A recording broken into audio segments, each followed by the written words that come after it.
So, hi, good afternoon. Like I said, we're here live at St. Peter's Church. It's a winter fair. We have the Lord Mayor with us this afternoon.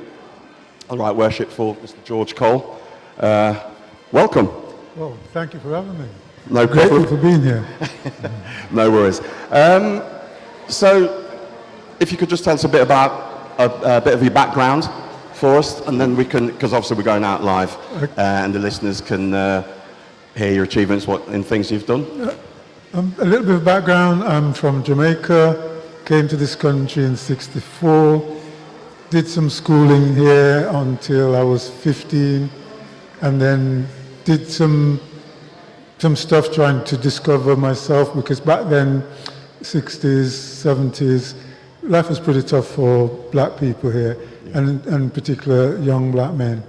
And so trying to find a space to put your head, a place to put your feet in order to create a career for yourself was kind of difficult. But eventually it ended up as a graduate, designing computers, then went on to become a system engineer, and then spent the better part of 30 years as a senior lecturer at De Montfort University.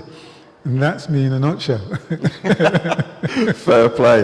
No, it's very varied and intense. So, projects in Highfields, how are you supporting those? Now, it's interesting you to say that, because I remember back in the days when I used to live in Highfields on Mere Road, we, as a community, Caribbean community, were the Dons.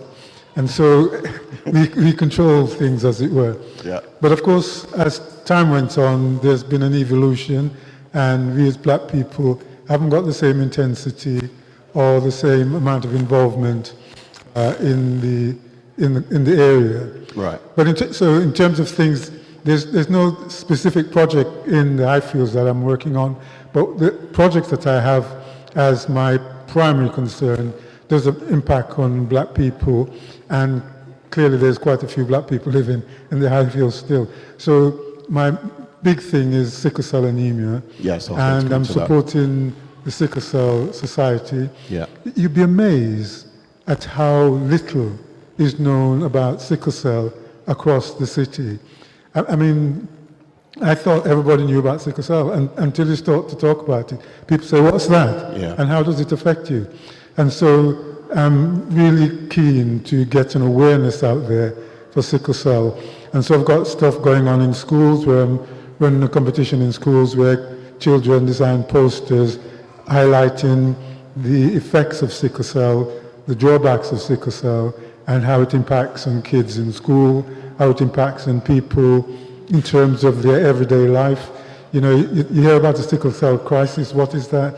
Try and imagine your entire body feeling as if someone is forcing nails in all of your joints. That's the sickle cell crisis. Yeah. And the sad thing is, there isn't a cure for it. Well, they say there's a cure by way of bone marrow, and there's another treatment that they say is a cure, but it's not something that is done, a stem cell treatment, but it's not something that is done very often. So most sufferers of sickle cell have to deal with it on a daily basis, and blood transfusion, it does help, and there's some level of medication, but again, when you get a crisis, you ask yourself, why me? Mm-hmm. You know, why me? Because it's so severe, and you just have to wait until the thing wears off. Yeah. It's interesting, like you say, that not a lot of people know what sickle cell is as regards to like education about it, information about it. I mean, as far as I believe, I don't think there's only the one charity for sickle cell. There's one national charity for sickle cell, yes, and that's the Sickle Cell Society. There are a number of small groups around the city that are doing stuff to make sickle cell aware. I mean, Highfield Rangers, they're doing some stuff around it. There's a young lady called Suzanne. She got a thing called the Comfort Center.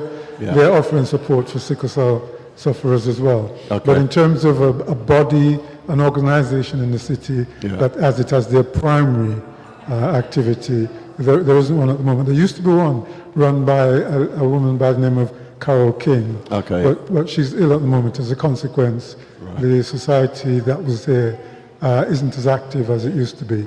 And so I'm doing some work. We're trying to develop central points in the city where people suffering from sickle cell can go to for information and support. Leicester Royal Infirmary, Yes. they've got a brilliant unit there that offers support to sickle cell sufferers with blood transfusion, medication, and they do also some preliminary work around identifying possible individuals who might suffer from stroke as a consequence of having sickle cell. So there is some really good stuff going on at the Royal Infirmary. And I know both of the university also do some stuff, but in terms of some really supportive work and consultant who care and understand sickle cell, Leicester Royal Infirmary is doing some really good work. That's excellent. It's nice to have some good work because, I mean, as far as I'm concerned, I remember the only thing, you know, as a member of the community that I've ever seen on sickle cell, even on the TV, was on EastEnders years ago when they had the first black family in there. I can't remember if it was the Taverniers, and I think the young lad had sickle cell, and it was highlighted then. But since then, there's not been, as you say, you know, a lot of education and information about it. But you know, try and imagine having a sickle cell crisis and then going to the hospital, expecting the hospital to know about sickle cell and giving you treatment, and find that the hospital doesn't have it. And you're in your hospital bed calling out for treatment, and no one in the hospital is there able and willing and understanding to give you treatment. And from your hospital bed, you're phoning the emergency service to tell them about your problem and ask if they can come and help. That's what happened to one of the sufferers, and that person ultimately died from his sickle cell because no one